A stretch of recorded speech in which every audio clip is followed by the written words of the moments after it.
kaffalamuudhaaf dubbatamee kan ture karaa adda addaatiin mindaan hojjettoota mootummaa yeroo ammaa kana ji'a onkoloolessaarraa kaffalamaa kan jirre iddoo adda addaatii akkuma beekamu ji'a onkoloolessaa irratti kaffalamuu akka hin dandeenye ibsi baafameera. Isa kana bal'inaan isin biraan geenya kabajaan akka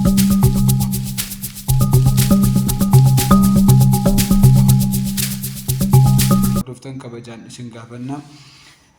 Mindaan hojjettoota mootummaa ji'a onkoloolessaa irraa jalqabuudhaan akka dabalamu yookaan immoo kaffaltiin isaa akka raawwatamuu fi gara raawwitti akka galu mootummaan karaa adda addaatiin miidiyaadhaan dubbachaa turuun isaa ni yaadatama. Haa ta'u iyyuu malee mindaan hojjettoota mootummaa ji'a onkoloolessaarraa akka kaffalamuuf dubbatamee ture ji'a onkoloolessaarraa sababoota adda addaatiin akka hin kaffalamne dhagahameera. Egaan isuma kana irraa ka'uudhaan mindaan hojjettoota mootummaa kun ji'a onkoloolessaarraa kaffalamuu hafuun isaa maalidha kan jedhuuf gaaffiin ka'u deebiin isaa kunooti. Sadarkaalee aanaa fi godinaalee adda addaatti ragaan hojjettoota mootummaa qindeeffamee dhiyaachuutu irra jiraata.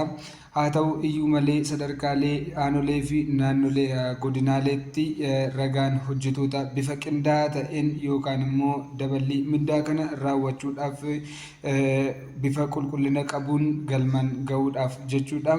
Ragaan hojjettoota bifa qindaa'aa ta'een akkaataa barbaadamuun qindaa'ee kan hin jirre ta'uu isaa irraa kan ka'e mindaan ji'a onkoloolessaatti kaffalamuuf ture ji'a onkoloolessaa irratti osoo hin kaffalamin hafuu danda'eera.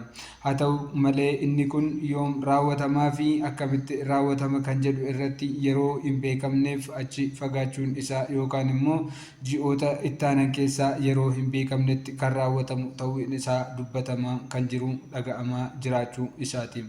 Egaan kabajamtoota dhaggeeffattoota keenya odeeffannoo kanaa fi kanaan wal qabatan yeroo itti aanutti mindaan kun akkamittiin kaffalamuu akka jalqabuu fi yoomirraa kaffalamuu akka danda'u odeeffannoo yoo arganne kan isin biraan geenyu kan ta'u yommuu ta'u, odeeffannoo hangammaatti isin biraan geenyeef kabajaan nu dhaggeeffachaa turuu keessaniif galata isiniif qabna.